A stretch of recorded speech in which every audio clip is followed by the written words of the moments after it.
Hello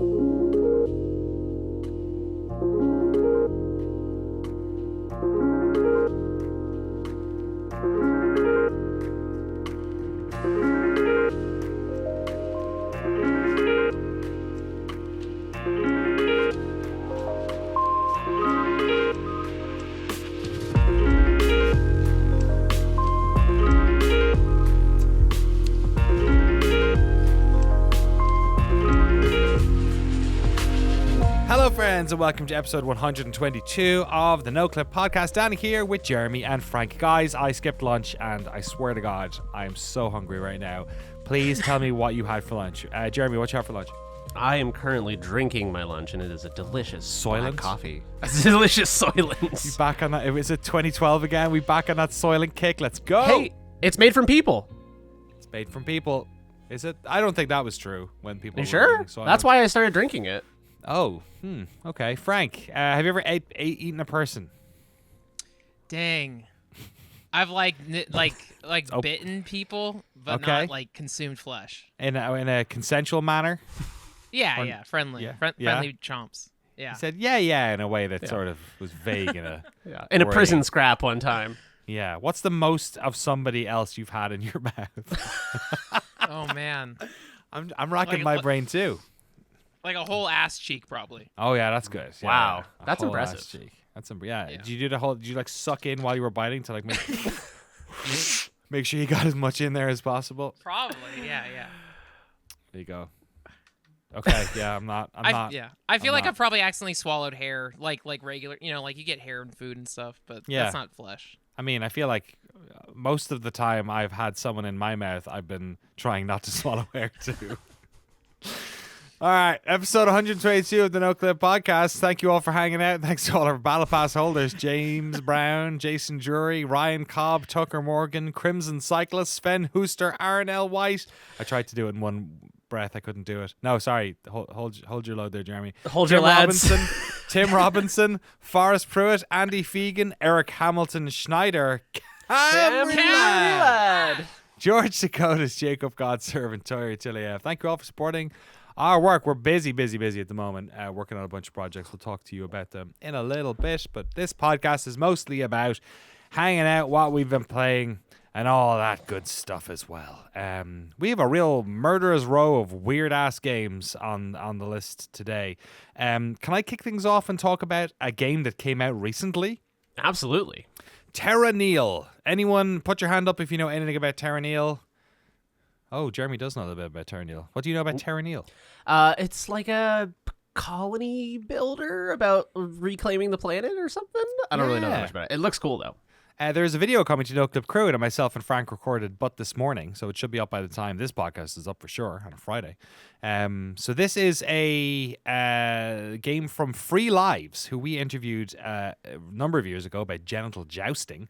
These are the South African sort of indie game collective. It's a collective of different designers and developers. They worked on a bunch of games. Broforce back in the day. Genital Jousting, of course. Angerfoot, I remember, was a game we played last year, I think it was, during the Steam Summer Joy. And Terra Nil is a game that I talked about, I believe, in the summertime as well. There was a demo out. I think I talked on the podcast about it. And it finally came out March 28th. It is a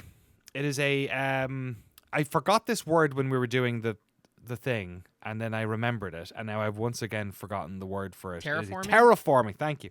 It is basically a terraforming game. It is an isometric strategy game, puzzle game, perhaps, where you are essentially trying to bring life back to a desolate planet. And there's a bunch of different levels that are in different biomes, and the rules drastically change within each of those 4 biomes. So it's kind of like you kind of have to you will fail a lot on each of them before you ever complete the level. And I completed the whole game in probably about 4 hours. I completed the sort of like, I don't know, the 4 levels in maybe 4 hours, but there's a lot of going back into the old levels and mastery and all that sort of stuff in there.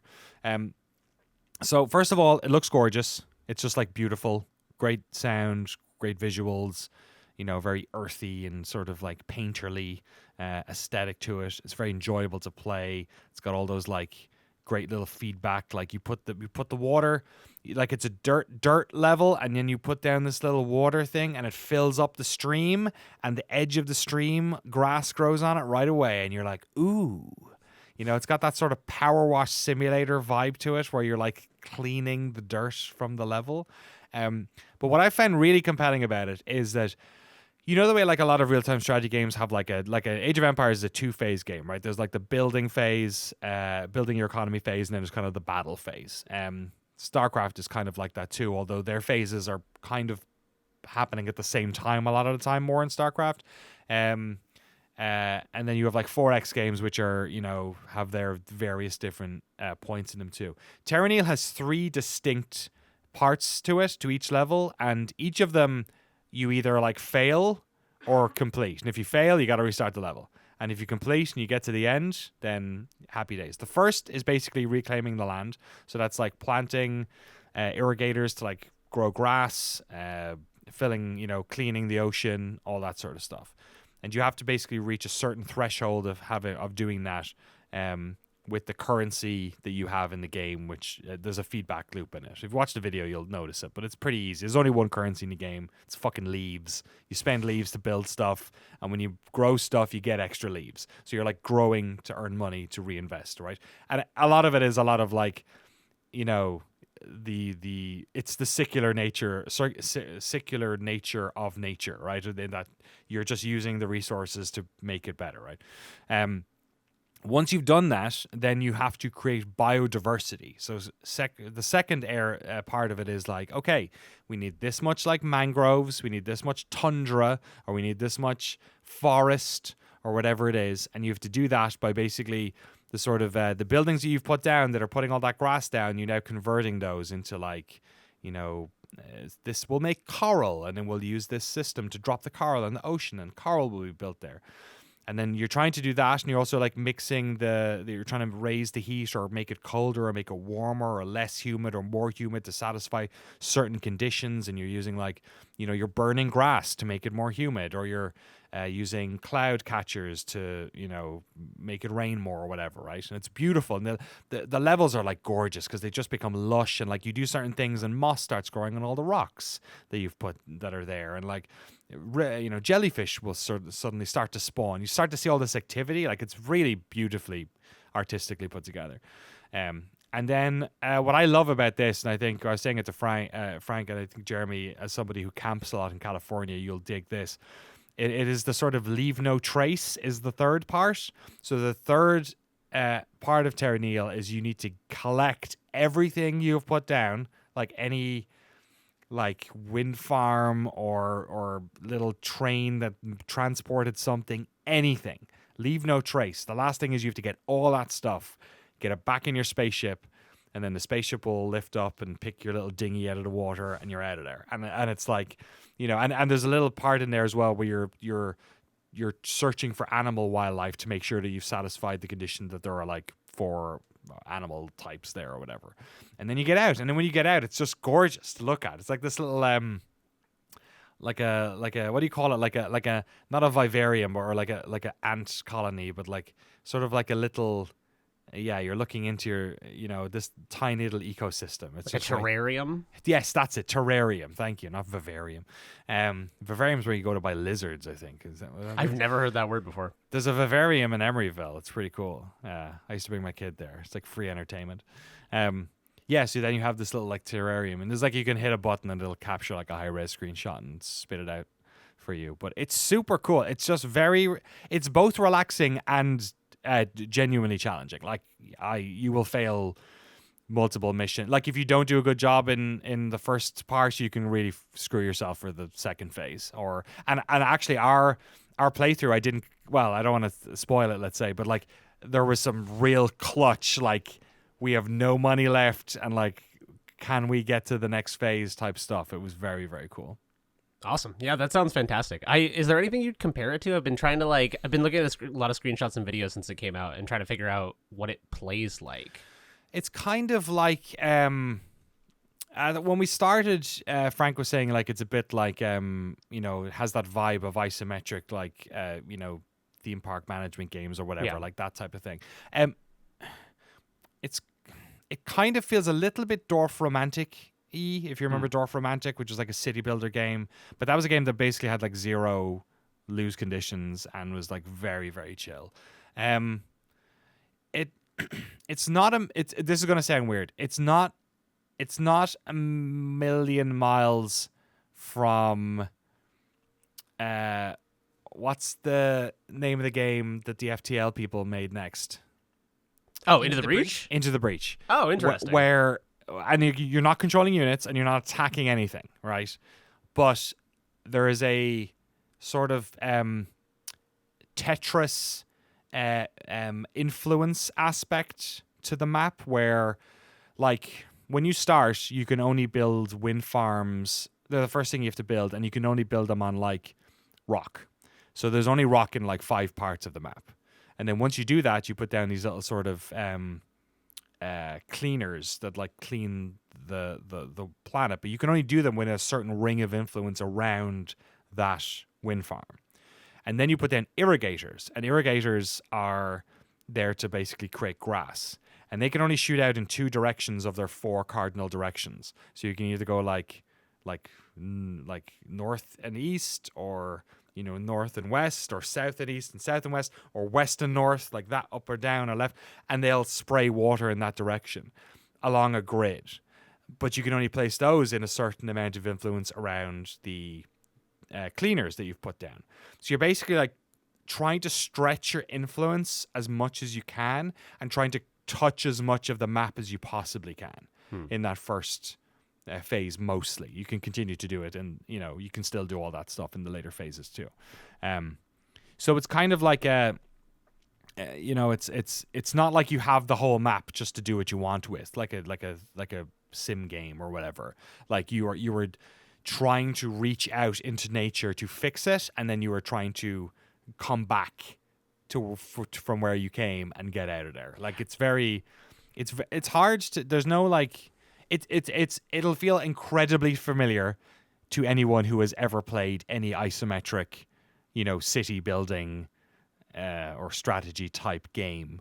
But in terms of like what it actually, how it plays, to me, I couldn't think of anything that I've touched like it. It feels very you know, it feels very unique in a genre which feels like there's been quite a lot of ground tread. I was gonna say, yeah, it seems like a trend. What's the name of the developer who did this? And this is Free Lives. Free Lives. Okay, I was gonna say it seems like they do a lot of interesting things where the sort of like core mechanisms in their game are like intriguing but kind of recognizable, but then the way they apply, like, you know, the penis physics is like you could compare it to like Humans Fall Flat, or like kind of some of those party games that are more physics driven, but then the way they actually apply it, where you're trying to like sneak up with your weird dick character on people. It's like a story, and or like Angerfoot is a first person shooter, but you don't have a gun, you have a foot. Yeah, exactly. Or in this, you're trying to expand your empire only so that you can enter the phase of collapsing your empire. It's very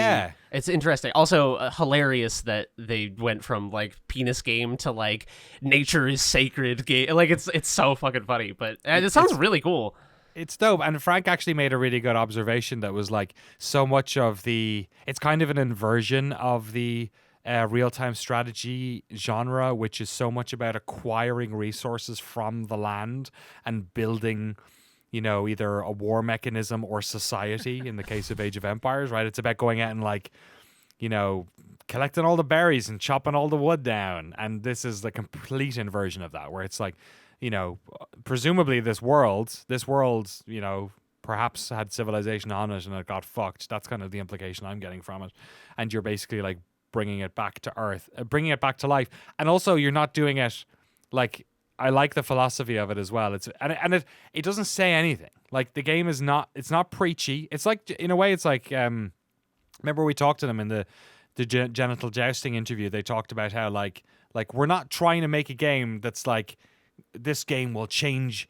We're not telling people like, oh, this game is going to change your opinion on toxic masculinity. Yeah. But like, we're going to do it, but we're not going to telegraph it. And like, hopefully in so doing, like you get it. You know what I mean? And Terra Nil is very similar, where like clearly the message at the end of this thing is like, not only are we bringing back nature, but also this isn't for us. Like we're getting out of here. Like the point of this isn't to make a beautiful world that then we get to put our house in and enjoy. It's like, no, we're gone. Like we're fixing this planet, and nature deserves to exist not just because we observe it and enjoy it, but because just for that.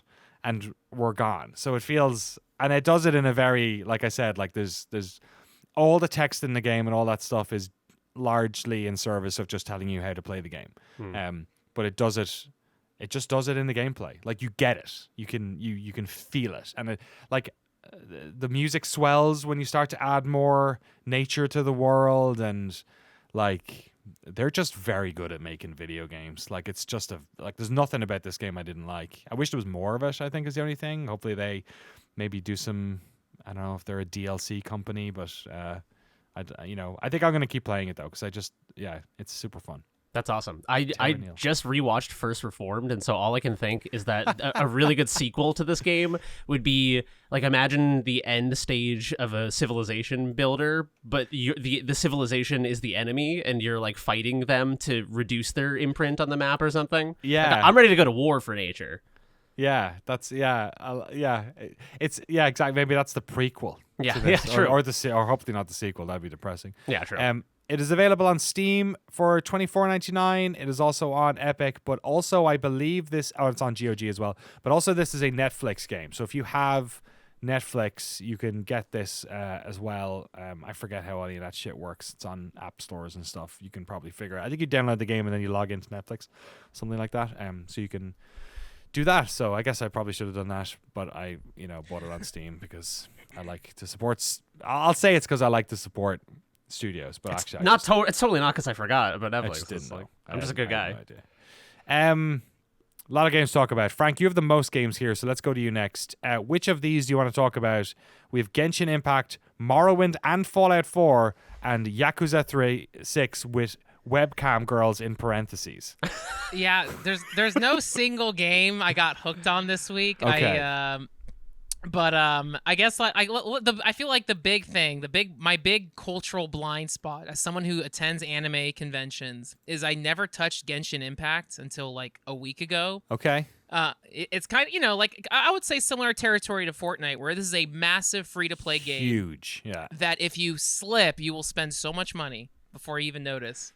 Genshin Impact. Funny enough, I've still never beaten Breath of the Wild. I've tried that game like 3 times. I can never stick with it. I don't like the broken weapon system, all that stuff, whatever. Okay. Genshin It wasn't because you were enjoying the world so much that you were like, I'm never going to go to Ganon. It was just you actually like you're the unicorn. You're someone who did not like Breath of the Wild. Yeah, there's something about it where it's like I like grinding and I like the inventory hoarding side of me. It's like I would spend too much time cooking or too much time hoarding weapons and sticks, and it's like it just like defeated me.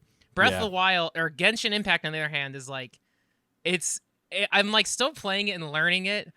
They give you so much free crap in the game. You're constantly getting weapons and inventory and things to cook, and like you can assimilate everything to just grind and level up all your characters. So it's very like it's so much easier than Breath of the Wild.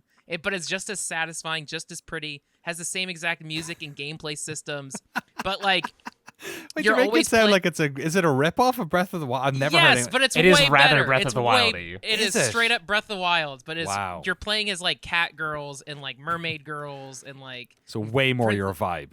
It's awesome. Can you get Snoop Dogg DLC? Like how deep in the DLC hole are they going? So I think Aloy from Horizon Zero Dawn. Aloy. I think Aloy is a Genshin girl now. Great. There's cat boys also. Like there's whatever you want. Everything's in there. There's a cat girl that's coming out next month that I will probably roll for. So the gambling mechanics, the way the game works is you play the game. Here it goes. Here we go. It's a gacha game. It's a gacha game. Because when they spend money, they say gotcha. No, it's a gacha game. And the way it works is you play the game, you do quests, and you get like all these games have baloney currency systems. The V-Bucks of Genshin Impact is called Primo Gem, and you spend your Primo Gem on wishes, and you spend your wishes to roll for the characters you want. So you see, there's like 3 layers of separation. Yeah. It's like don't think about the money. Don't think about the money. And so every month they have new banner girls, which are the new like characters you roll for, and it's not guaranteed you'll get them. So you can wish all you want.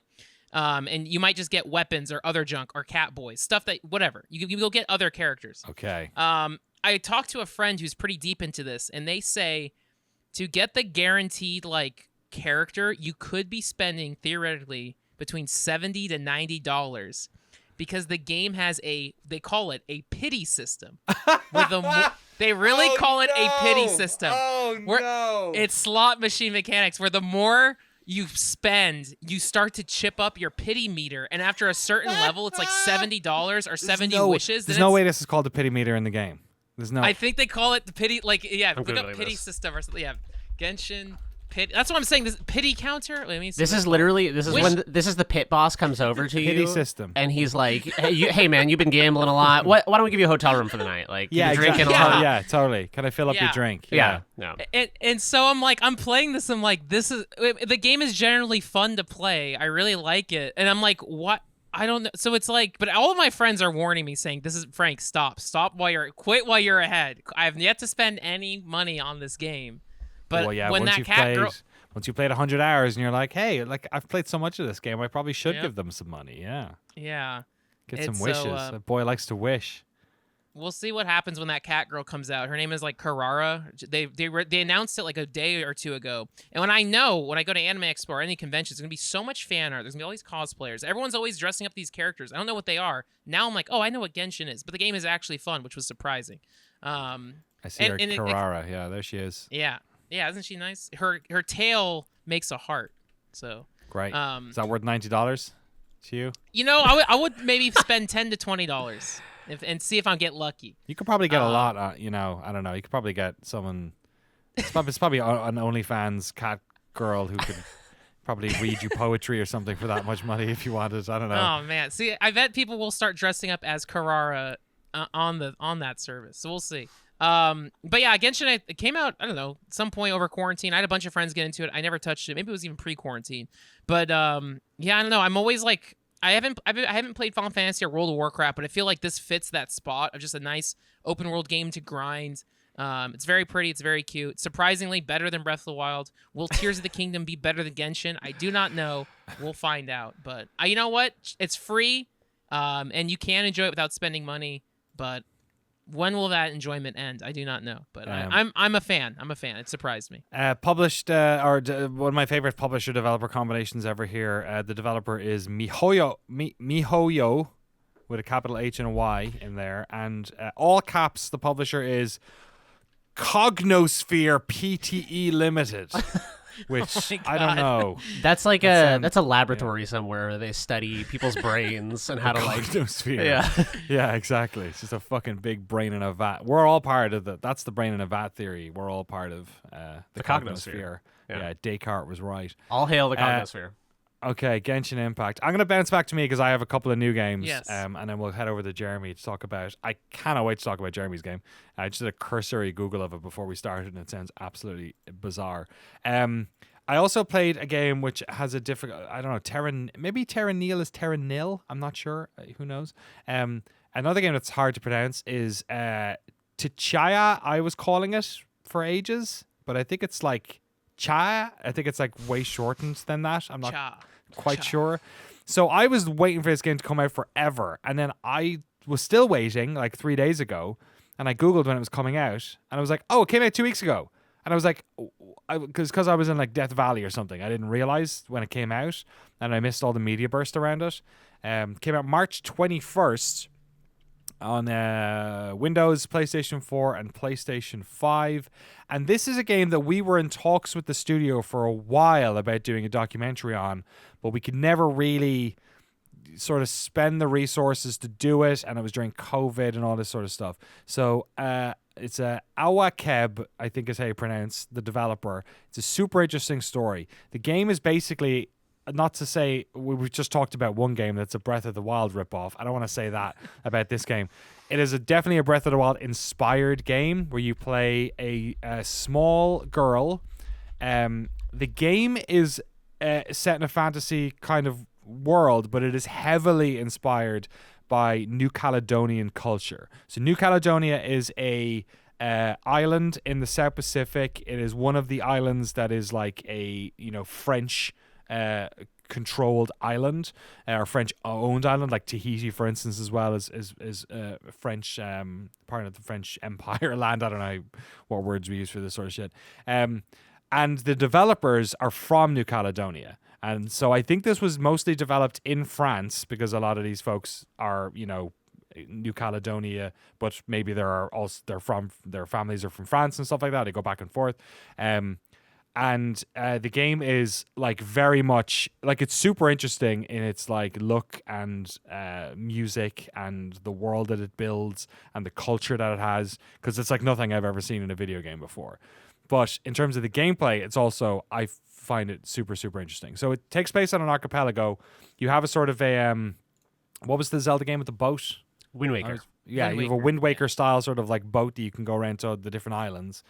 And then the girl, who's the name of the game, which I keep pronouncing wrong probably, Tchia, she is basically on a quest to, help her dad out, in this world. And it's very much a fish out of water thing where she grew up in this tiny, tiny island, and now she's going out into this big, big world.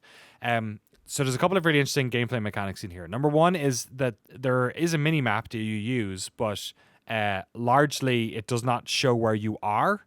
You have to like use the kind of like Breath of the Wild in a way, use the, with the paintings, use the world around you to see where you are. You can press a button and she'll say, oh, I think I'm in this general area because of where the, stuff is. So that's really cool because it makes you like really, I feel like engrossed in the world around you. She has like a slingshot she uses to like interact with the world and do stuff. But the main way you interact with the world is she has a power where she can inhabit any animal and a lot of objects. So you can straight up like become a fucking coconut and just roll around, or like become a pigeon and like take a dump on some random fisherman. You can become like a crab, like a shark, little guppy fish, cats, dogs, rocks. You can become a rock and just roll your ass home. There's a mechanic for like a Wind Waker-esque like hand glider situation as well, so you can fall off very high heights and make it down. One of my favorite things is you can climb up these like palm trees, and if you get to the top of them, you can straight up like shake them like they're a spring and launch yourself like through the air and like and try and grab onto another palm tree and do the same thing again. So it's a very like grounded game. You're playing this little girl in this world, but the way you're able to like get around the world and interact and do the puzzles is like super interesting. There's all these like, there's you can the main mechanic for a lot of this stuff, the resource mechanic for like jumping into beasts and stuff. You basically have like a timer that goes down on how long you can be in anything, and it kind of depends on how much you move them. I think as well, it goes down or up, but you have a decent amount of time in them. And then the other mechanic you have for climbing and air and all that sort of stuff is basically the stamina meter from Breath of the Wild, where it like ticks down as you're climbing up, because you can climb up anything like in Breath of the Wild, but you only have a certain amount of stamina, right, to get to the top. You need to rest and then it goes back up and do all that sort of stuff. So it's just, to me, it's exactly the type of game that I enjoy playing that I don't get enough of, where it's about exploration. It's about just fucking around with the mechanics of the world. Like it has that immersive sim-y kind of feel to it because you're just able to combine all like the baddies you fight are these like, sometimes you fight these sort of ethereal spirits that are probably inspired, I suppose, from some sort of New Caledonian folklore. And you don't like shoot them. You like just become like a gas tank, or they're made of like paper mache kind of thing, or become like a little torch and then just launch yourself at them. And then you pop out as human girl and they're all on fire and stuff. So yeah, it's gorgeous to look at. It's basically the game that I'm playing with my daughter. She's like almost 5 now. And like all she ever wanted, what was the game we played a lot? We played a game loads that was like yeah, well, but that's true. That's why I got the Bloodborne tat there, where she used to go to sleep. But there was a game that I used to play with her. Oh, there was a game where you played a little girl on an island, and I forget the name of it, but it was more of like you take pictures of animals and stuff like that. It was super cool, but you couldn't swim in it. You couldn't go in the water. So we played this one. She was like, "Can you swim?" And I was like, yeah, you can swim. You want to see this shit? And I became a turtle, and she lost her fucking mind. She was like, oh my God, we're the turtle. Can we become this and this and this? And it was like, yeah. Any animal in the world you can become. Become a pig. You can also like pick them up and throw them. It's hilarious. You can like pick up any animals. You pick up a pig and this little girl holds it above her head. And then there's a button for like stash. I don't think you can use that for the animals. But there's a button for like throw. And she just chucks them. And they're like physics objects. So they like, the cat will like just go like rah against like the fucking wall. It's a good time. Sounds awesome. It's always a good sign when a child can ask you a question about a video game you're playing. Like, can you do this? And the answer is yes, because usually kids are asking for things that are like unreasonable or really fantastical. 100%. It's a good design, a good sign for the design of this game. Yeah, she's always like, can we do this? Can we climb up here? Can we, like, we found like a what would you call it? Like a cave, I guess, and there was like water in it, so it was tricky to get through it. And she was like, why don't you become the turtle? And I was like, yeah, good idea. Why don't we like become the turtle? But it was like kind of awkward so I had to become the turtle. I get the turtle over there, but then I ran out of like juice. So the turtle was there. So I was just pushing this turtle up the beach to try and get it to go in the thing while my stuff regenerated. And then when I was in there, it was cool. Like you go in and then I found a puzzle in there that one of the puzzles you do is like straight up the putting stones on top of each other. You know when you go in nature and you see like somebody's put like 6 stones and they're like barely hanging on to each other, that type of thing. You have to, and I know that's like a Pacific Islander thing. It's in Moana where she like does the stones as well. But like, when I was in Tahiti, you'd see it a bunch. But there's like a game where you have to put the stones up, like it's like a physics puzzle basically, up to a certain height. And when you do that, I got a new spell, which basically allowed me to create a bubble of air around my head. And just in case you were wondering where this game was inspired by, guess how you do these spells. It's also the same way that you change the time of day. No clue. You play an instrument. Ah, nice. All right. Yes. I'm so sold. much like ocarina. Instead of an ocarina, it's a little ukulele. And you can straight up play it. There's like, you can like do like the little pull chords and all that sort of stuff. And but yeah, you hit certain buttons on the string and it'll change the time of day and stuff like that. So it's cool. It's super Zelda inspired, obviously, but it's very modern in terms of its physics and it's like open-ended gameplay design. So I'm not that far in. I've only played maybe 3 hours with my kids. But I really like the vibe of it. And yeah, it's a recommendation for me for sure. We'll probably do a video of it once I'm a little bit deeper over on Crew. But yeah, that's Tchia. I'm sorry, I can't. You'd think by now I'd be able to pronounce it. Terra Nil. Jeremy, let's head over to you. What the goddamn hell is Mizzurna Falls? Where have you ended up now? Oh, all right. Well, let me describe to you an iconic video game, a 90s PS1 video game in a small American town. Creepy, overbearing. Deadly Premonition? You're getting ahead of us, but you're 100% correct. Oh, really? Okay. 1,000%.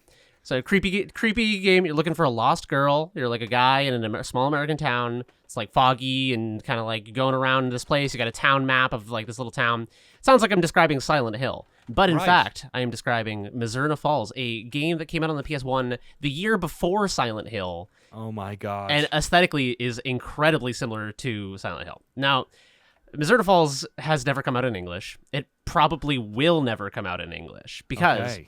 Let me preface, all of the praise I'm about to heap upon Mizzurna Falls it got a 22 out of 40 in Famitsu when it came out in the 90s. Okay. It is I would describe it as a flawed masterpiece. It buckles under the weight of its own ambition. It is a game where you are like just a high schooler, just like a normal like varsity like jacket guy named Matthew who's just like a normal jock. Matthew, good American name. I know, exactly. There's a lot of just like good American names. In fact, there's a lot of like weird American culture references that I'm not sure are actually references. The cop in town looks exactly like the cop from Die Hard, whose name I can't remember because I haven't seen Die Hard in a million years. But like if you hold them up next to each other, it's a 1-to-1 correlation. So Mizzurna Falls is a 1998 PS1 game. It is a mystery solving game. The closest thing I can compare it to is if Deadly Premonition took itself really seriously and was even more heavily inspired by Twin Peaks. It's a game where you were going around driving your weird little car around an open world, and basically just like solving a disappearance of these two girls. And it has a clock system that is incredibly unforgiving. So I have not completed this game. I got pretty far. I played probably half of it, and I had to look up. I felt like the game was not respecting my time because my lady friend is in town, and I feel like the only way we got halfway through this game is that she was sitting there with the walkthrough open, and every time I would do something, she'd go, "Okay, now you have to go to the church, and if you don't make it in 25 minutes, you've failed the entire game." Wow. Is the church why you rewatched First Reformed? No, actually, you watched it first, but is a complimentary vibe. So it is a game that you can play for 25 hours, get to the end, and get the bad ending. And if you get the bad ending, the game just says, try again. Try again. Try again. Like you're playing fucking Crazy Taxi. You just spent 25 hours on this game. And it says, try again. Like, insert another quarter. That's amazing. So yeah, so basically what you're doing is you're going around, you're talking to people. It starts these kind of like most of them are kind of cutscenes or like dialogue that you're skipping through and stuff, and a few like interactive sections. There's one point where you fight a bear with a shotgun, and it's kind of like a quick time event. But yeah, it's this really. Wow. So the thing that's interesting to me about this game is that it like I haven't played Deadly Premonition, but I've seen a bunch of Deadly Premonition, and the sort of bombast of Deadly Premonition, like the camp of it, is kind of what's for sale there. Yes, this is the opposite. This game is kind of campy at moments, but it's campy in the ways that like David Lynch is. I feel like it's very true to the Lynchian ethos, where it's over the top and it's weird and it's surreal and sometimes it's funny and awkward and corny, but it always feels like it's taking itself very seriously. Deadly Premonition is very like that too. Is it? And it's 100% David Lynch fan service. Yeah. Like so thing, I know that's Lynchy too. I always just thought it was a little more in the direction of like No More Heroes or something, where it's like, yeah, it's fun. It's been so long since I've like properly like been in, because I didn't play much of it, but I watched like the Giant Bomb playthrough of it. I'm now at the stage where especially with the translation element of it, where it's hard to tell how in on its own joke it is. But I think Deadly Premonition to me always read as like, maybe it's a bit. You're right. Maybe it's not as. Maybe it's a little bit winking at you. Yeah. I guess just like the not even like aesthetically or anything, but just sort of as you're going through the world in Deadly Premonition, you might be driving around at night and it's like the weird other world, and then a big dog chases you. This game is so grounded that it's like, oh right, yeah. Even when it gets like a little more mysterious, it's grounded in mythology, and like it's not like a game where the seams of the world split open and demons start pouring through. But yeah, it's so fascinating. So you're basically just going around and talking to people and trying to solve this murder and collecting evidence. And the only sort of mechanics are talking to people, and you can present items in your inventory to people. But it's totally open world. And yeah, I don't know. It's open. I'm looking at footage of it here, and it's like an open world 1998 like PS1. Like you're driving and there's like a fuel limit in the car and stuff. You can run out of gas. You can run out of gas, which I find very funny because this is made by Human Entertainment, one of my favorite named studios ever, who I know because they made a series of Formula One Grand Prix games called Human Grand Prix, which really sort of implies some strange visuals for me at least. They worked on the Clock Tower series for PlayStation. Fire Pro Wrestling was theirs as well. So they're actually like a fairly big Japanese developer who made a lot of different types of games. And looking at this, it looks like a lot of different types of games. It looks like there's driving parts. There's like Silent Hill style 3D, walking around. You said there's quick time events. Yeah. There's like dialogue stuff going on. Yeah, it's kind of wild. It feels like a playable like Lynchian 90s movie. And that's what I think is interesting about it. Do I think this is a good, fun gameplay experience? Not really. Like I don't know. The thing is, I won't spoil the ending of the game. I haven't completed it, but we got halfway through after like I felt like we had to be coming up at the end of the game. Like we'd put so much time into this game that I was like, there's no way this game is that much longer. And we weren't even halfway. And so last night we were like, I just want to know how the game ends. Like let's go watch the ending. And watching the ending, I was like, oh God, I'm so glad I didn't spend 20 more hours getting to this. You would have been livid, would you? It's fine, but it's like it's all a dream. The game is it wasn't quite that bad, but it was just okay. But yeah, I just think it's like I'm really fascinated by games that take big risks, like big ambitious risks in terms of their mechanics and their play style and stuff. And in an era when people were, not to bring up Crazy Taxi 3 times on one podcast, but in an era when people were making games that's like, the game is you boot it up and you get the guy, and you drive from A to B, then you get another guy and drive from A to B. This was a game where they're like, what if we created an entire small town in Colorado and just let you do whatever you want for 25 hours? And then the game can end and be like, sorry, you didn't figure out who the murderer was. It's just... After 24 hours. Yeah, it's really fascinating, and I think it's worth checking out. So it never came out in English. It wasn't playable in English until 2 years ago, and there's a fan translation. Wow. Yeah, the translator's so name that's is... why maybe it started to breach the consciousness now. Because I was trying to think, what is it about Deadly Premonition?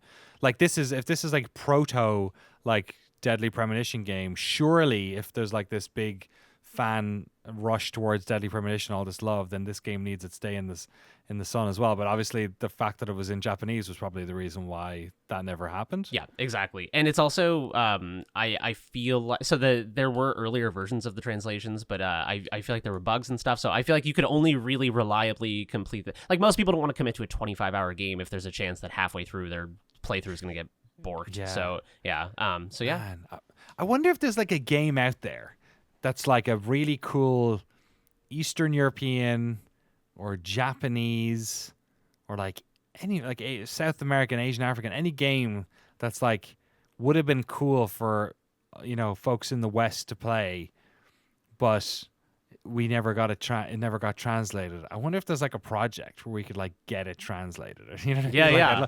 If anyone knows any games like that, spam us on Twitter or hit us up on emails at podcast.video, it's podcast@noclip.video. Sorry, podcast.video. Email at podcast.video. I don't know who that goes to, but you should definitely send them a message. This is like a 90-year-old talking about you. Email me at john.com. Get on your television and send me an email. Yeah, I'll put it in my follow backs. Mizzurna Falls, terrific. We have to. We were talking about stuff we're going to do on Crew over the next couple of months. We have to do a series with all your weird games you talk about. Yeah, I would love I to just want to show you. I want to see Mizzurna. Yeah, I'll play. Well, let's play the Falls. first hour of Mizzurna Falls, and That'd be amazing. You'll fall so hard in love with it, and then by the end you'll be like, "Oh, I would never play this." Oh, terrific! Yeah, I love it. It's one of those romances. It reminds me of this other game that I think also just resurfaced because of a fan translation patch called Racing Lagoon, which was made by Square. It is a street racing JRPG. Oh, I've heard of this. It's a racing game, but you have one-on-one street racing battles, and you get XP and level up your car that way. And it has an overworld where like Final Fantasy VII, when you're walking around with the little guys and you run into a random battle, you drive your car in the streets, and then you have little one-on-one street races. Oh my god, this looks amazing. This looks so weird. Wow, it's isometric driving around the overworld. Yeah, it looks PlayStation so cool. 1, Racing Lagoon. What an outrageous name. What's up with Lagoon being in JRPG names, like Bahamut Lagoon and stuff? Yeah. I just Googled it and I can't find anything. Lagoon does not often come up. I don't know, I feel like Swamp maybe has taken over from Lagoon. Oh, yeah. A lot of, you don't see a lot of Lagoons Lagoon anymore. Thing. It doesn't have the same ring to it. Yeah, when I was a kid, we had lagoons. You don't see them anymore. Yeah, exactly. Yeah. Back in my day. It's like we don't use the word dale. We use the word I don't know, valley or something. Yeah, You know what I mean? Icewind Valley doesn't roll off the tongue. Valley, yeah. Actually, Icewind Valley kind of makes a bit more sense. That actually sounds pretty good. It does. Icewind Dale is... I never knew what a dale was, so Icewind Dale as a kid, I pictured was someone's name. Just a guy. Yeah, like a Dale. guy named Or I guess Dale. Dale actually is a any gender name. Yeah, they call me Icewind Dale. Every name is kind of can be any gender name. But Dale, as I know Dale, my best friend back in Ireland is a Dale, and a Dale man, and I've met Dale women, and yeah. There you go. Dale. Yeah. There you go. Shout out to all the Dales out there. Hope you're keeping it real. Hope you're having a good time. The Dales, the people, and the geological formations. Hope you're having a good one. You've said Icewind Dale, and you've reminded me of something that I want to make. So these videotapes, this might be the last tape that I have here, the last VHS tape. It is I'm going to take it out. Oh, it's the one that I saw when we started the podcast. It is PlayStation game. It's a VHS tape. I'm holding in my hand for people listening. It is it says Sony Computer Entertainment America, PlayStation, registered, game console, Jammer Lammy, Got to Move music video by Milk Can. Not for broadcast, for viewing purposes only. Well, that was 1999. I think we'll see about that. So this is the last VHS tape. This is only like 2 boxes of or kind of 1 box piled up of all the many boxes we have here. Oh yeah, this is straight up an Jammer Lammy music video. It's pretty cool. This is all the stuff that we are capturing. We're going to be putting it all on the internet. Well, not all of it. A lot of it's just like, here's fucking 2 hours of somebody, a video game website 20 years ago playing Smash TV. And it's like badly captured because it's on VHS. So it looks like absolute dog shit. So some of it is, but I have to go through them all, right? So that's a lot. I've gone through them all now. This is the last one. I'm definitely going to capture this because it's pretty cool.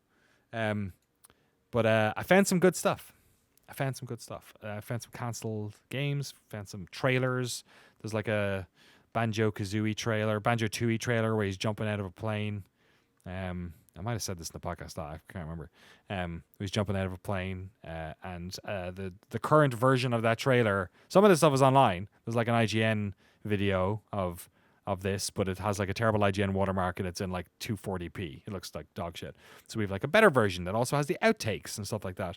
But the coolest thing I think I found is I found a bunch of stuff from BioWare and some stuff from Westwood as well. The Westwood stuff, some of it looks like it might be Red Alert footage from before that game came out because it looks like different and the UI is all weird. But the craziest thing, I think the most interesting thing is I found the original 2001 E3 like reveal presentation, which was not shown to people. This was like behind closed doors for the press for Knights of the Old Republic. That's awesome. So it's like 30 minutes of them being like, we're working on a Star Wars game. It's called Knights of the Old Republic. And here's some concept art. And here's the game running. And here's the character creator and all that. And it's like, what? Like, this is so cool. I have that for Knights of the Old Republic. I have the 2000 first reveal of Neverwinter Nights. And then the E3 2001 updated, like, how the game's going for Neverwinter Nights. And also, Baldur's Gate. We've talked about here before about how none of us are Baldur's Gate people. Baldur's Gate 2, one of the DLCs. It's like Shadows of Baal or something like that. It's another one of those. And it's just them like straight up like, I think if you didn't make it to E3, here's a copy of the presentation kind of things. They sent it on a VHS. So we're just going to put that shit on the internet because that's cool. So we're going to put all this stuff on archive.org and we're going to put it up on YouTube. I'm rendering special versions for YouTube that are like, 1080 and you can, they'll retain more bitrate if I export them at that high and all that sort of stuff. And then the originals will go on archive where I've not fucked with them. But it's been hard. Like capturing tapes is we talked about it last week, such a weird science of like making sure the black levels are, what does an accurate black level look like on a VHS? Like the stuff is washed out. So a lot of the stuff that hits the internet, like one of the things I ran into was there's a tape we have of, which I got, which is one of the tapes that the Giant Bomb played at one stage of Rez in 2001. And the version that Vinny uploaded, either he ran it through something that totally upped the contrast or he did it in post himself. And it's really cool. It looks more modern, but the more washed out version that I have has more detail in there. They're like color detail because the blacks and whites haven't been crushed as bad and, all the things that happen with the midtones if you do that and, washes out some of the color. So it's hard because it's like arguably his one looks better, but ours is more true to what the tape is. So what I'm thinking is like some of the stuff I'm tweaking slightly, but the stuff that's going up on archive is going to be the pure version and people can then do with it what they want. They have all the visual data basically, but there's kind of no one size fits all way of doing this. And every time I've recaptured some of these tapes 4 times because it's just been like, color space on this one is Japanese, kind of feels desaturated when I got it. Like I need to do it better. So I do think these are the trickiest ones to do. Once I get to the DV cam tapes and the HD cam tapes, that's all stuff that's in like 540 and 720, and the color spaces are pretty obvious, and it's not there won't be as much wear on them because they're not from the 90s. They'll be from the aughts. So hopefully it shouldn't be so bad. This music video looks cool. Can I? Oh, almost spilled water all over myself. Let's see if I can put the music up so you can hear it. Can you guys hear this? Nope. I think that was just the final chord. I think We got the last note. you got the last note. I think that was it. Was that it? Yeah, I think that's it. Well, there you go. Nice. You got the final chord. Any other standouts from stuff you've been digging in the cards for? He casts a cursory look over his shoulder. He's searching the archives. There's a lot of stuff in here that's like is going to make someone really excited. Like I have a really good rip of a Zone of the Enders 2 trailer, which I think is online but looks like crap. There's a lot of stuff like that. I have a very funny Bomberman video, which is like Japanese. It's for one of the late 90s Bomberman games. And it has a whole part in it where they did like a Bomberman festival in some Japanese village. And there's like a person dressed up as a Bomberman and they're all eating watermelon. There's all these babies like eating watermelon and playing with little Bomberman plushies. Like there's a lot of like, oh, like we need to have just this stuff playing on a stream somewhere, just looping. There's like a whole video of like, there's one master video which I'm going through and chopping up, which is basically it's 2.5 hours long, and it's the E3 B-roll for like most of the companies, big publishers. Like it's pretty crazy. It goes so there's like maybe 100 trailers on that thing, and some of them are in like really good nick. There's one video that's gone that's a Nintendo. I don't know what is it, E3 98 or something like that, or what? No, there was something, but that it was the only tape that was totally fucked, which I couldn't fix. There was a couple of ones that were busted, but I got a couple of different VHS players and managed to fix them. Like that remember Skate and Destroy one? I think last week I was recording it. That actually didn't work on 2 of the other VHS players, but I got a better one.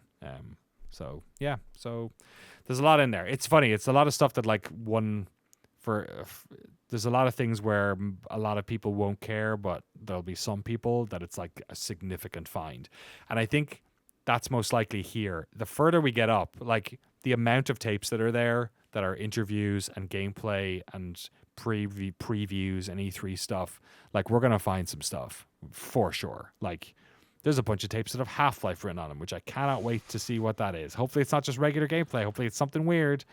But like, I just keep finding things. I'm like, oh, that's weird. I don't think that's a thing. Some of it is like, some of it I don't think we'll know what's significant until people tell us. Like the Red Alert footage could be pre-release. I have no idea. There's loads of stuff in there that's like, oh, this is a game that never came out, or this is a version of this that never came out, or this trailer has these 2 characters in it which aren't in the final game. What's that about? You know what I mean? Yeah, I was gonna say it almost that. takes like you can't even recognize what you have unless you're like an expert at all of these different niches. So the interesting part will be to release it to the world and then have the Command and Conquer expert be like, oh, that's like the unreleased with a mustache version of that character. Totally, yeah, exactly. So the way we're gonna do it is we're gonna do like a video, like a funding pitch video in the next like month or so, basically like outlining this whole project. It's going to be a multi-year project. And then the way we're going to do it is we're going to do them in like drops. So we're going to be like, okay, here is 40 videos. Like they're all going up. There'll be a Patreon post that links to all of them on YouTube. They'll all be on a separate YouTube channel. It's going to be like Noclip, game history archive or something like that. Noclip archive. I've renamed the gameplay channel Noclip gameplay because I had archive in that name and I was like, it's going to confuse people if there's 2 archives. So and we're going to get back to doing the gameplay. The reason why we didn't is because here in Nevada I have very low upload speeds, but I'm hoping once I'm moving slightly further north up to Petaluma, up there I should be able to get fiber somewhere and get back to that.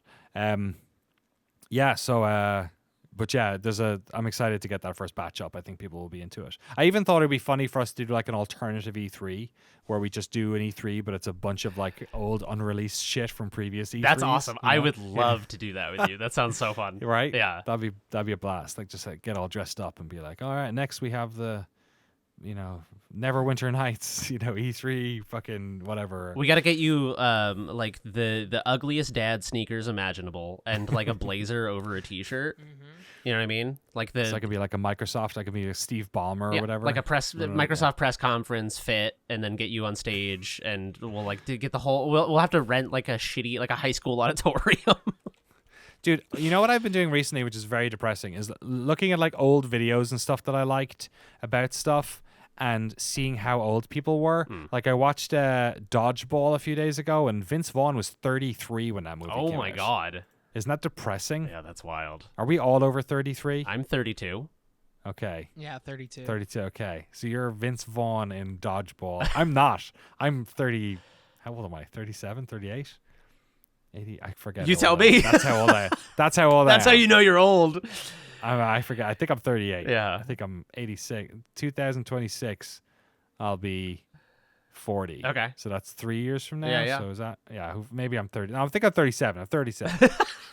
So now I'm like, when did the Steve Ballmer developers thing, where he's like developers. He's going ham. He's like super sweaty. He's like coke sweat on stage, just shouting about developers. It was at the Windows 2000 developer conference, which presumably was in the year 2000. I don't think I've ever seen this. Maybe it wasn't. You've never look it up. Yeah, I'm watching it right now. Developers. It's super hardcore. Wow, he is very sweaty. He's super sweaty. He's super jazzed about developers, man. People are getting into it though. The crowd is going wild. Oh, they're starting like a rhythmic clapping, like they actually get into it. Honestly, at that point though, I would get into it September 2000. just to make sure the vibe didn't get too awkward. Because if he's going developers, and no one's clapping, I feel like that gets I'd into be bad scared. territory. Okay, he was 44 when that was done. Thank Christ. God. 'Cause what I've been doing is like I've been like looking at people's like subtracting the year from their date of birth and holding my fucking breath.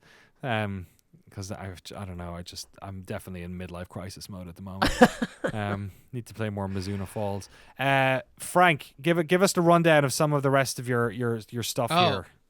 So last week, Jeremy talked about the Elder Scrolls, the older games, and it sounded like actually pretty cool and charming. So on the Xbox, I downloaded Morrowind because I had never played. Oh, cool. That was always a big Xbox blind spot. I know if I get it on PC, there's a million mods.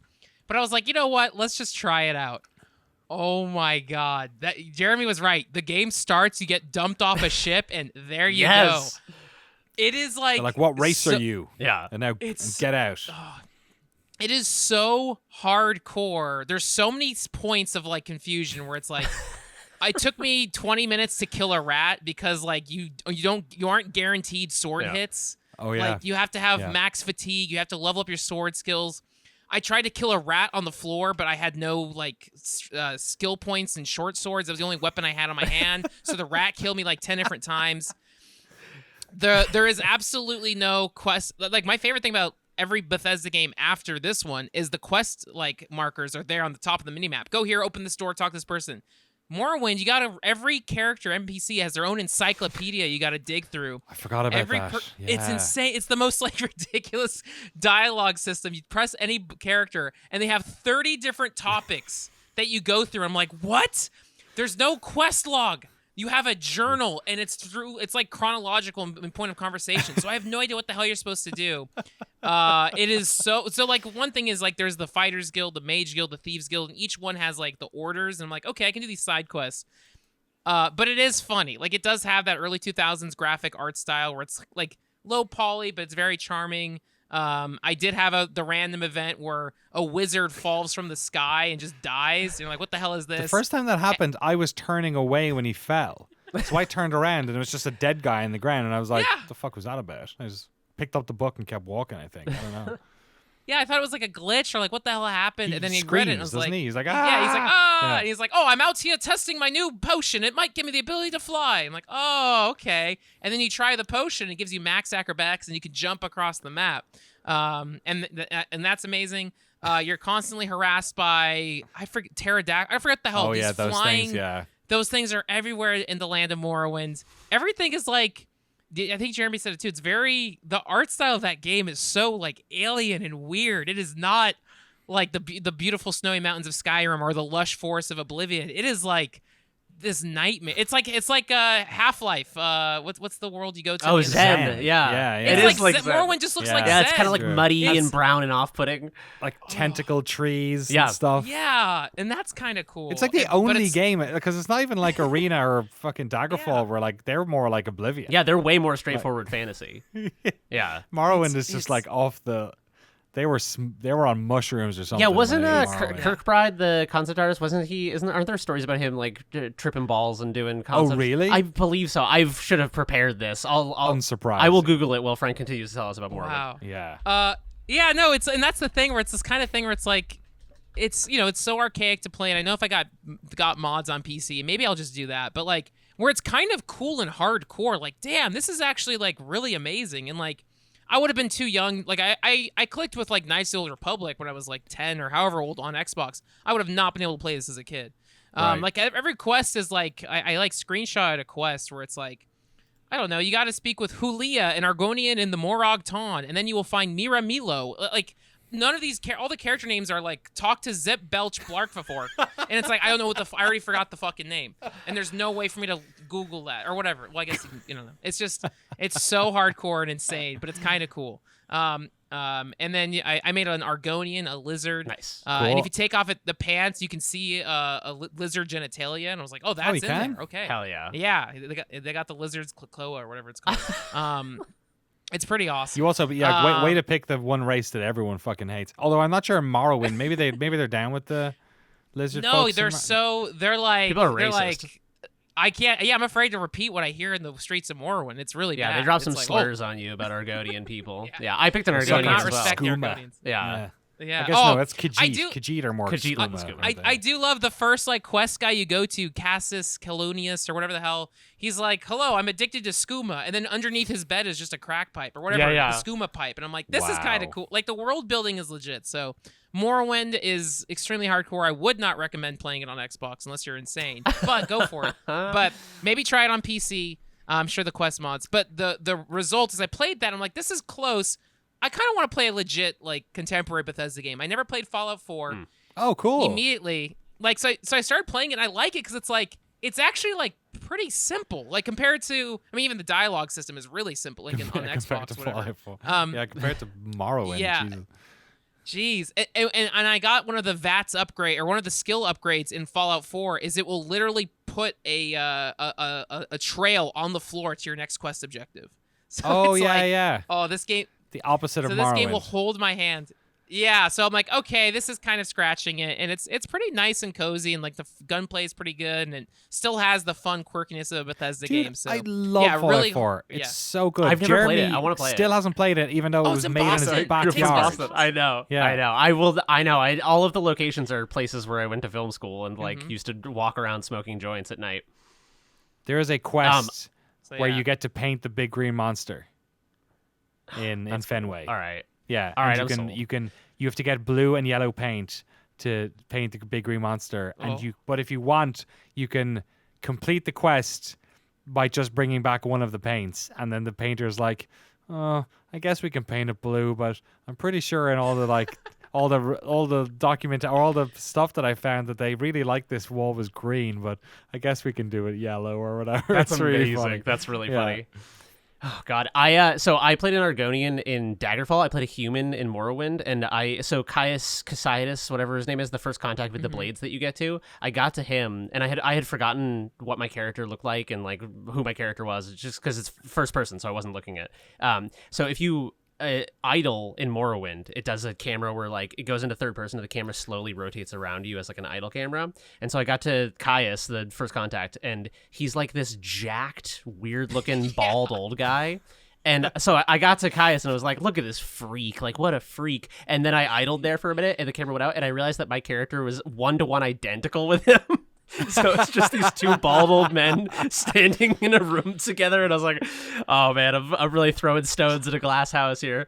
It's like an investor meeting, just like two Yeah. bald white guys who are like, it's like a who are all on like HGH or whatever. yeah, exactly. Talking about building like a refinery in a beautiful forest somewhere. Exactly. Yeah, I'm glad you're playing Morrowind though. It's really I've played a little bit more. It's really interesting. I don't know. There's something about it that's just like intoxicating. Also, I googled the Michael Kirkbride on drugs thing, and it seems like there is no hard evidence for it. I think he's just Right. a very smart and eccentric guy with a theology degree. It's funny how like when you go back and play those, you talked about this last week, and you go back and play those old Bethesda games, it sort of it shows you, and especially when you compare it to Fallout 4, which is a game that I really, really love, but has been, simplified and consolified to the nth degree when it comes to Bethesda games, that you see the like limits of these really emergent systems. Like Dwarf Fortress is at the absolute furthest edge, right, where there's no graphics and there's no and then Morrowind is like a step in the way where you're like, oh yeah, your sword didn't work because of this like stat problem, but like how do you communicate that to players? Or like you did back then, you didn't back then, you just figure it out. Here's the name of the Khajiit person, go find them, you know what I mean? Whereas like that's not how we play games a lot of the time, or like that's not how mass audiences play games. You can't expect that many people to do that in the same way that like Dwarf Fortress will.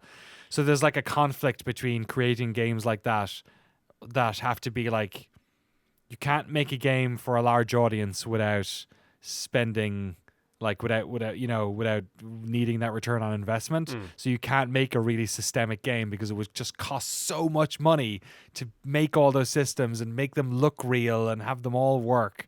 You need to like strip it down to just text menus like in Morrowind, or the world isn't that big or whatever, and then maybe it appeals to a smaller audience. But it's like the conflict. It's like, because what we all want is like the most realistic world that has the most depth, and it's just, you can't do it. Like, it's kind of just a conflict of it. Yeah, I feel like something that has been clicking for me recently is that a lot of these games like Morrowind that are, I mean, it's AAA, it's like a big game, and it's also kind of alienating and dense. I feel like part of that, it's not only its age that allows it to do that, but also the development size. Like, I don't know how big the dev team was for Skyrim, but I imagine it was, at least 200 to 300 people. I believe it was 100 people. Was it 100? Okay, that's smaller than I was shocked. Wow, that is impressively small. So, but even still, that's pretty small for a game of that magnitude. Tiny. Morrowind was I like, think we said it in our Bethesda doc. I think we mentioned that, and it was, I was shocked. Yeah, that's wild. Yeah. I mean, I wonder if that interrupts what I'm about to say, but I think that like Morrowind was made by, I think it was under 40 people. I looked it up when I was playing. Right. And I think that we talk about this all the time. The economics, the finance of making a game is such that the larger the game, the more people you have working on it, the more crucial it is to succeed, because all of those people have like families and mortgages and rent to pay and all these things. And so, AAA game companies are in the business of they have to make a return on investment. Otherwise, it's like you can't make a AAA game for $300 million and be like, and what if it's super weird and avant-garde? Because then if everyone hates it, then you've just ruined the company and everyone's lives. You can't be even a little bit risk averse. Like, how much did Halo Infinite cost? Like $1 billion or something? And you're like, and that's basically the safest Halo game you could probably make, and it still maybe didn't work out the way people wanted it to be. You know what I mean? Like, that's what that's what the cone of risk looks like when you get up to that much money. You know what I mean? It's just like a fucking eye of a needle at that stage. Yeah, totally. So I watched. Have you guys seen Big Night by any chance? The '90s movie. Big Night. With Stanley Tucci wrote and directed it, and cooking film. Yes, it is one of my favorite movies of all time. I've shown it to a bunch of people over the last few years because I love it so much. It's one of those movies that could have been one of the biggest movies of the 90s and just for some reason flew under the radar. It's Stanley Tucci and Tony Shalhoub are two Italian brothers on the Jersey Shore in the 50s trying to run a restaurant. And one of the themes of the film is essentially that there's like the more successful restaurant across the street from them, and they're kind of like their cuisine is worse and like the atmosphere is gaudy and over the top, but everyone loves it and goes there. And then this little Italian restaurant where the food is like the best food you've ever had in your life, but it's the 50s, so people are less accustomed to. So if you get like a seafood risotto, your normal Jersey Shore resident is like, what the hell, like, where's my spaghetti? Right. And there's a bunch of interesting conversations in the film about the theme of, if you like, are you an artist or are you a businessman? And if you want to succeed as an artist, you need to give people what they want, and then you can give them what you want at some point. And so there's like an interesting balance there where it's like the pure, because when you're watching this movie, you want to side with the idealist. You want to be like, no, make the perfect food, and then like people will appreciate it. But I do feel like the more pragmatic approach is that people are busy with their lives. There's literally a conversation about this in the film, and it's something I talk about all the time, which is that people come home from their day job, and it's like they don't want to read the Morrowind journal for 45 minutes. They want to like go kill a dragon. They don't want to like die to a rat 20 times. So there's like but when you're at college, you want to die to the rat. Yes, exactly. Or like when yeah. you have like a long vacation, I feel like is when people get to have Yeah. those deeper experiences and things like that. So Or if you play one game a year, Yeah. like if you're that person, like a Dwarf Fortress fan who plays, or like a Factorio fan, like that's, yeah. yeah, totally. So I feel like there are interesting, I'm curious to see how the future of games will play out in terms of finding ways to challenge people like mechanically and give them experiences that are like a little more novel, a little more challenging, a little more like harsh and alienating, but do so in a way that like draws people in sufficiently, or that makes the struggle fun enough. Like Dark Souls is a great example where it's like this mass commercial product totally. now, Yeah. but its reputation, it cut its teeth as like this game is so kinda- hard. It took like 10 years though. Yeah, right? exactly, because people had to like get used to the seafood risotto, dude. Exactly. Yeah. It's funny because I think Terra Nil is a good example of the ways in which people, I think indie devs especially, have gotten very good at sort of like Skinner boxing you with like things like art and UI into doing things that are actually fairly complicated that maybe you wouldn't have tried to do. Like Into the Breach is another one where like the rules in those games are very esoteric and very unique. Like, Into the Breach is, it's chess, but like, it's a lot of like, oh, you're thinking in terms of like where the enemy is going. There's like people coming up from the ground. There's all these like it's not about defending your units as much as it is defending the board. There's all these like concepts that don't come easy as opposed to like Call of Duty where you're like, oh, I shoot the things, got it. Or you sit down to play a chess game. But there's like enough smart design with the UI and the graphics and all that sort of stuff to trick you into learning it. And like Terra Nil is another example of like, each biome has its own thing, but it tricked me into learning it every time. Like, and there's no like word for that, but like, it's just smart when people are able to make games that are fresh, but also don't feel like they're work to figure out or something like that. Yeah, you gotta give the player vectors for interaction, and then give them like player volition. Like you have to give them a handful of options, and then make them want to do something, because that's the thing that creates that inertia that will get them invested in the game. Is like, I start up Morrowind, and I'm like, oh, I want to like go take the bus over there and meet this guy because I'm curious what'll happen when I do. Whereas I'm trying to think like. I mentioned Kenshi last week as an interesting but flawed sandbox RPG. Right. That another game that kind of buckles under the weight of its own ambition a little bit. And the strength of Kenshi is that it doesn't give you any direction. It just says like, you're a nobody in this world, go do what you want. But the problem with that is then that some people are very good at being self-directed in sandbox experiences, and some people need a little nudge in the right direction. And so unless you inspire that curiosity that like makes them want to go do something, they'll just bounce off it because they're like, what am I supposed to do? Like, I'm just dying to like rats.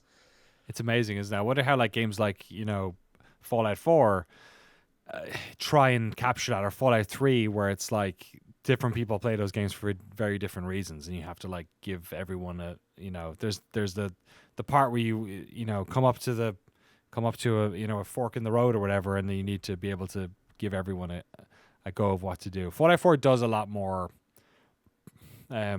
tutorializing in its opening couple of hours, I'll say.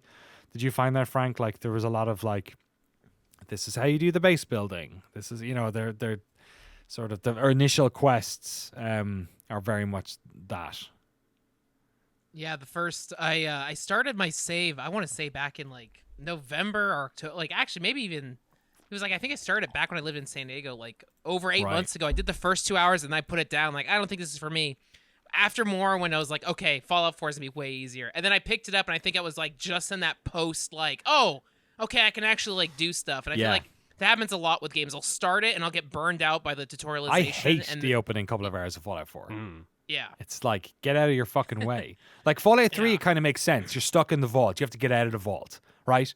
Fallout 4 is like, I'm in the world. Like, don't make me do a quest right away. Like, just fucking let me free. Whereas like Fallout 3, you're in the vault, and then the vault opens, and there's the beautiful shot, and then it's like the reason that works is because they just opened Willy Wonka's chocolate factory, and you have stepped through the gate, or the theme park is yours. Go enjoy. What do you want to ride? You know what I mean?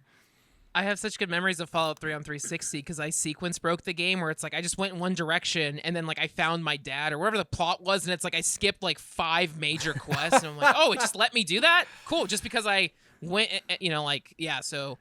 Oh man, it's kind of. I think also like with Bethesda games, it's been so long since I've actually sunk my time into one, and where now I'm like, oh my god, I think the closest thing to it was like Cyberpunk a few years ago. Where I was like, that's kind of similar, and now I'm like, oh my god, I'm hungry for this again. Yeah, this feels good. Starfield's coming out, man. Starfield, Hopefully it's fun. Oh no, I'm gonna burn myself out by the time Starfield comes out. Like, oh no, I just played Fallout.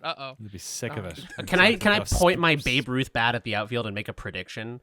Go for I it. think people are incredibly hungry for like immersive RPG experiences that are more similar to things like Morrowind. Not in terms of like the being, having your ass beaten by a rat in a cave, but in terms of like just being able to go into a world and adventure, and the loop of like I adventure, I find a new axe. The axe has like 2 more damage and it does 1 fire damage, and then that makes my brain light up, and then I like go back to town, sell all my wares, and do it again.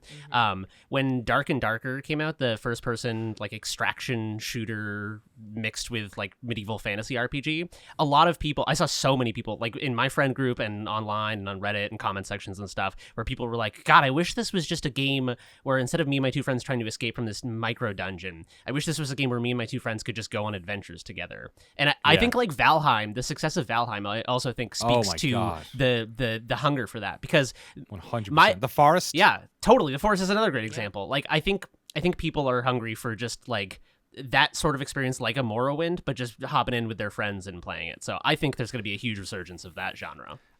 Can I tell you something? Like, I 100% agree with you, and this is why, and I will go to my grave, I will be proven right on this. Fallout 76 was ahead of its fucking time. That's literally what they were doing. Yeah, true. And and they didn't stick the landing on it. It eventually did get its like, audience or whatever. And I'm not saying people should have liked that game. That's not what I'm saying.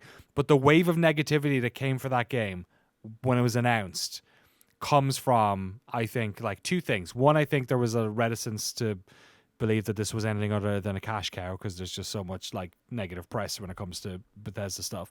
And 2, and I also think this is why Cyberpunk was such a disappointment for so many people, is that these games, there was a time when these games came out every couple of years, and there was a bunch of people making them. And it was the same thing about Grand Theft Auto games. There was a time where we had a new GTA almost every 2 years, like during that, like San Andreas, GTA 3, Vice City shit, right? GTA 4 took a while.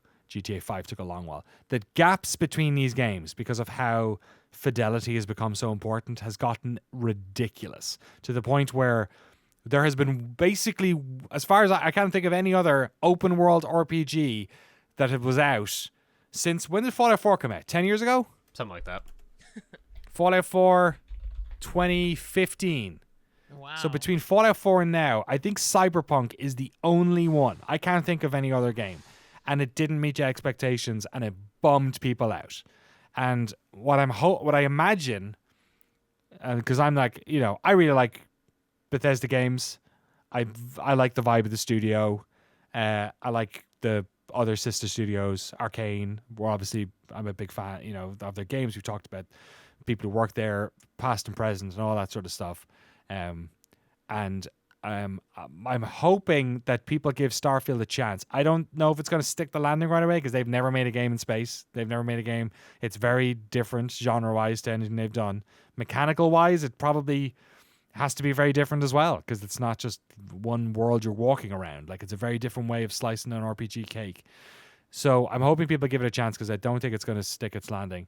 And I'm wondering, will people give it a chance, because we're starting to realize that these games do not come by very often, and you sort of have to believe to a certain extent. And people didn't really believe. A lot of people didn't believe in Fallout 76, and the people who really wanted that game did, and ended up getting like a great story out of it and a great game out of it. But I think you're right. I think there is a desire for these, and we've sort of like 4K and immersive worlds have kind of fucked us in that respect. Yeah, because the teams that are small enough to do more weird, ambitious, and risky things design-wise are like, they can't meet the fidelity demands of a mass audience, because a mass audience has been curated to understand an immersive RPG experience is something where you can see every pore on every character's face, and it's been like photogrammetry scanned in. And I don't know. I mean, like, I've said this a million times, but I think high fidelity is a trap. I think that, like, the deeper we go into having immaculate photo scans of every rock in the desert in every game, I think those are man hours that could be spent elsewhere on, like, design things or on world building, and those are the things that make my brain light up. And it's not that I don't like really good looking games, it's just that I think there's a slider that we're like, because it's a reliable vector of progress for an investment. You can 100%, or marketing. Yeah, exactly. You can look at that screenshot and go, oh, that game's going to be good, because totally, because the rocks look so real. Yeah, no. Look at those fucking rocks. 100%. I mean, that's why. I mean, it's like every marketing thing from like the mid 2000s was like, there's like 700 polygons in this one football, and it's like, well, look at all these triangles. That's a lot of triangles. It was like you play. It was Valheim voxels. I can't even remember, but like Valheim, like I never, or like Minecraft, like just like a Roblox. Like none of these games, they exist like images in our dreams. Like our dreams are the visuals in our dreams are not in HD, but they feel real, man. And Valheim, when we ventured across, me and my buddies ventured across the map on that boat and got killed by a fucking wasp in a biome we'd never seen in 2 seconds, and it took 4 hours to get there. I didn't care about, how good the draw distance was, or it was. So I'm totally with you. Like it's almost, it's a shame, but the expectation's there. Like if a team like Bethesda put out a game that looked like that dog shit, people wouldn't be into it. Or like even games like Rage 2. Like I really liked Rage 2, but that is kind of where the first person RPG genre has had to venture, is into these more repeatable, like not the type of like bespoke quests and story building and things like that.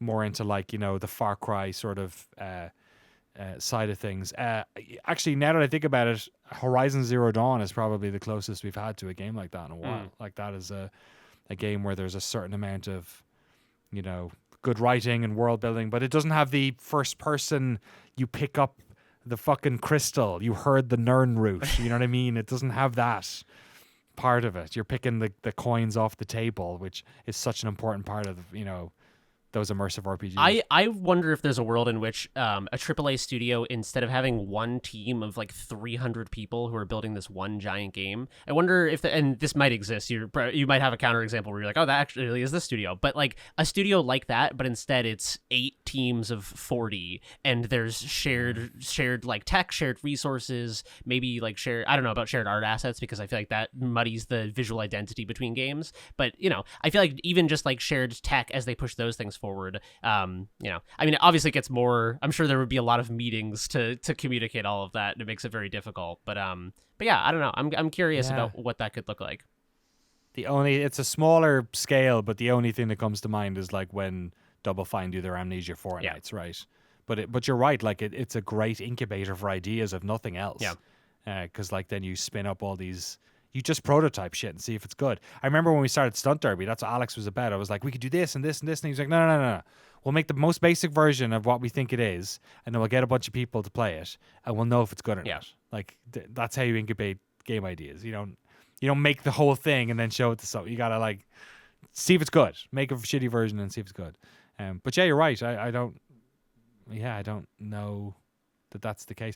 Maybe the equivalent of that is publishers having lots of indie studios. Yeah, true. Or like on a really small scale, we've talked about Sock Pop before. Sock Pop is an indie dev collective, and they just release a ton of games. I saw an interview with them the other day, and the byline on it was, we want to release 100 games and then release 100 more. And then they just release so many games, and then occasionally they get a game like Stacklands that's like a micro hit, and and it brings enough of a windfall in for them to make like weird little games about bounty hunters and sci-fi.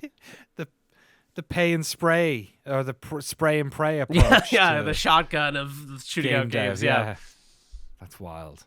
Yeah. Well, So there you go. I think that's a podcast this week. Talked about a bunch of games there. Terra Nil, Tchia, Genshin Impact, Morrowind and Fallout 4, Mizzurna Falls. A couple of ones you didn't get to this week, but we'll pick them up probably next week. Thank you to everyone for supporting our work, of course, as ever. Go check out Frank's video about PAX East, which he actually had done last week, but I forgot he had sent it to me, so it's a little bit later than original. Great little video. You even managed to hold out the olive branch to Donkey on my behalf as well, I can see. That was cool seeing Donkey and Leia in the video. That was very cool. A bunch of folks. Some folks we interviewed, some folks we've never talked to before. Dave from New Blood was in there, and Mega 64 dudes and stuff. It was cool. Yeah, the New Blood one was one I was really happy to, because it's like I discovered New Blood at like PAX, I don't know, 2016. Oh, I remember funny. seeing Dusk like forever ago, and I even interviewed Dave Oshry like forever ago, and like I feel like we did it with Gloomwood, but always happy to like. I even told Dave like we got to keep doing stuff with Noclip. Like, Yeah. I love the New Blood. Like their ethos and team, like they're so awesome. Like it really is like the next gen of like id Software, like 20, 30 years ago. It's like they're just doing it. They're making these crazy first-person shooters. But yeah, a lot of cool devs. Behemoth, yeah, big mode, like indie devs, and no, it was a good time. I'm really proud of it. So thank you guys for letting me. Dude, it's make really that. good. Yeah. It's a really good It's video. rad. It's got a lot of fun. Speaking of good videos, Jeremy's finished the edit on Choo Choo Charles. I'm currently chipping away in it there. Age of Empires as well, Jesse was putting together. I'm finishing that one up as well. We are filming next week, so I don't know what we're going to do with the podcast. We'll figure it out. I'm not quite sure. We might record something ahead of time or do the Patreon pod maybe next week. Put something in the can, but we're filming in Los Angeles. Patrons, if you go check out this month's patron show, which will be up by the time this is out, you can get the announcement there. We also have a bunch of clips from those upcoming documentaries in that patron show, and we also have, I think I snuck in some of that E3 2001 Knights of the Old Republic. I just a little bit of a taste in there as well. First taste is free. Actually, I shouldn't say that. The first taste is not free. All of the subsequent tastes of that archive will be Literally free. the opposite. We're not putting any of that behind a paywall. That would be such dirtbag nonsense to do. And that's it. Support the podcast, fund our documentaries, and get access to all of our bonus episodes in the Discord and way more over at patreon.com/noclip. We're going to do a big push for funding and mix up the tiers again. And Frank is going to help me out a bunch on the Patreon stuff. We're doing a good push. We've got some ideas for Patreon exclusive premium stuff, which I'm very, very excited about. We're talking about doing new podcast series. We're talking about doing exclusive video series, all that sort of stuff. So keep your eyes open for that. That's it. Frank, what are you doing for the rest of your day? I gotta take a nap. My sleep schedule's messed up. Cool. But lot of comics. I showed it off at the beginning, but A24 put out a Euphoria textbook about the fashion of Euphoria. Wow. They teased season 3 stuff. I didn't think season 3 was happening. They're gonna start shooting in June. It's gonna have a time skip apparently because they screwed up and now all the actors are like 5 years older. Anyways, but yeah, I love reading, chilling, and then I don't know what gaming, man, all the essentials. Good stuff. Jeremy, what about you? I don't know. It's beautiful out. I've been chilling inside a lot. It's been is. very rainy. I might go to the beach, man. I don't know. It's a little early in the season for beach chilling, but Bit of Bodega Bay? Yeah, or somewhere what's around your there. go-to? Yeah. Something like that. Yeah, around that Just area. Docks you Yeah. right here. Yeah. What time are you going to be there? yeah, I'll be time? wearing a red shirt and Okay. Yeah, I like it. I'm going to... Jesus. Sorry, there's a red alert video where there's the president in the war room and it took my head. He's picked up a red phone that's got Moscow written on it. These tapes are a lot. What am I doing? I have to get a suit. I got a wedding I'm coming up, so I gotta go get a suit. Nice. I think gotta get a new suit because I don't fit in my old suits. That's what I gotta do. Is I gotta get out there and go hiking again. Get some of this winter weight off my ass. Hibernation weight. I'm gonna play more of Tchia and there's a couple of other games. I dipped into Resident Evil 4 remake. But I'll talk about that next week because it's embarrassing how bad I am at that. It's like I was bad at that game when it first came out on GameCube. I thought after an extra 20 years of experience of playing video games I'll be better, and I fucking that same village at the start, dude. Just I can't believe how bad I am at that intro. It's really terrible. I get through it with like no ammo or anything. Anyway, we'll talk about that next week. Thanks so much for hanging out, folks, and we'll see you next time on the podcast. Bye.